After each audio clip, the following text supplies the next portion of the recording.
L'opposition congolaise n'est pas étouffée par le pouvoir en place.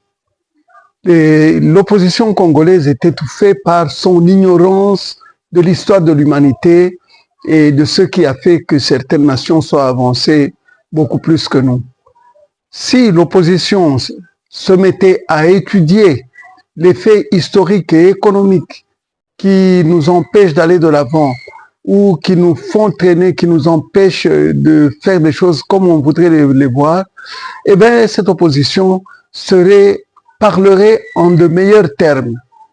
Une opposition qui croit que s'il y a des gens au Katanga, c'est parce que ces gens ont été envoyés par quelqu'un qui est né il y a 52 ou 53 ans.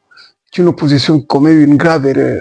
Je peux vous dire que moi, mon grand-père était au Katanga, il est parti du Kasaï, il était au Katanga en 1926. Il a été parmi les organisateurs de la première manifestation syndicale des travailleurs de la GECAMIN, de l'Union minière. Et il a été chassé du Katanga. Il est rentré ici au Kasaï à pied avec l'un de ses amis. En 1926, il était. Mon père, en 1939, mon père, lui, était resté ici au Kasaï. Il est allé au Katanga en 1939, renvoyé du Kasaï par un administrateur de territoire, l'administrateur de territoire de Kabinda. Pour une certaine raison, et comme c'est long, mieux vaut ne pas en parler. Mais mon père, en 1939, était à Kolwezi. Ma grande sœur, l'aînée, est née à Kolwezi en 1940. En 1940, moi qui suis un peu plus vieux que Chilombo, je n'étais pas encore né. Et Chilombo est né bien après moi. Comment est-ce qu'on peut accuser quelqu'un d'avoir envoyé les Kasaïens au Katanga pendant la colonisation? Ça n'est pas possible. Il faut être un illettré. Je crois que quelqu'un a utilisé ce terme-là. Il faut être quelqu'un qui ne connaît pas les lettres, quelqu'un qui n'a pas lu les documents de la colonisation pour dire que c'est le pouvoir actuel qui envoie des gens au Kasaï, plutôt au Katanga, à Kinshasa, pour aller étouffer l'opposition. L'opposition est étouffée par son ignorance. Nous tous, nous parlons une langue qui n'est pas la nôtre, hein? Par exemple, la route qui est derrière ici chez moi a été macadamisée. Dire que le macadam qui est là, il est fictif, il faut être un peu fort, hein? Ou vous ne savez pas ce que vous dites, vous ne savez pas très bien ce que vous dites, ou bien il y a quelque chose qui ne va pas dans votre tête.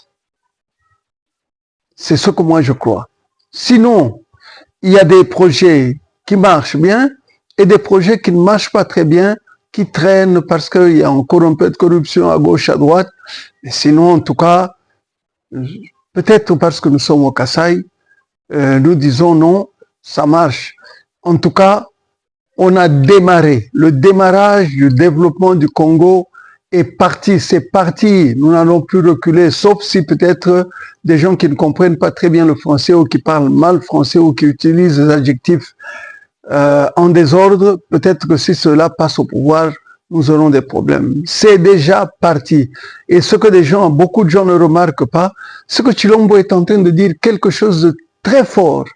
Mais les gens, je crois, ne le savent pas ou ne font pas attention ou ne comprennent pas. Il y a quelques journalistes seulement qui en parlent. Chilombo est en train de parler d'industrialisation, d'utiliser les métaux que nous avons ici pour les traiter ici et en fait vendre des objets complètement produits ici au Congo. Je n'entends pas l'opposition en parler. Elle ne pourrait pas, elle ne comprend peut-être pas ce que ça veut dire. Il n'y a pas de grève aux États-Unis, il n'y en a pas en Russie. Je viens de voir une vidéo qui montre des grèves en Chine.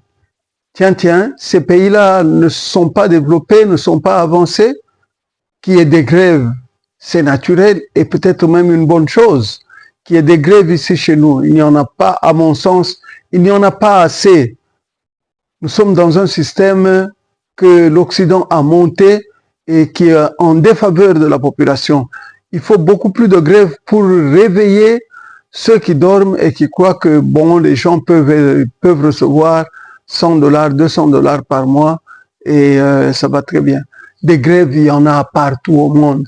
Il y a eu des grèves graves en France. Les grèves, il y a eu deux vagues très importantes. La première est portée sur le changement de l'âge de la mise à la retraite. La deuxième grève a porté, je crois, sur quelque chose comme l'immigration, ou je ne sais plus encore. Il y a eu deux grandes grèves du temps de Macron maintenant là. Et ça signifie donc que Macron ne met au pouvoir que les frères de sa femme.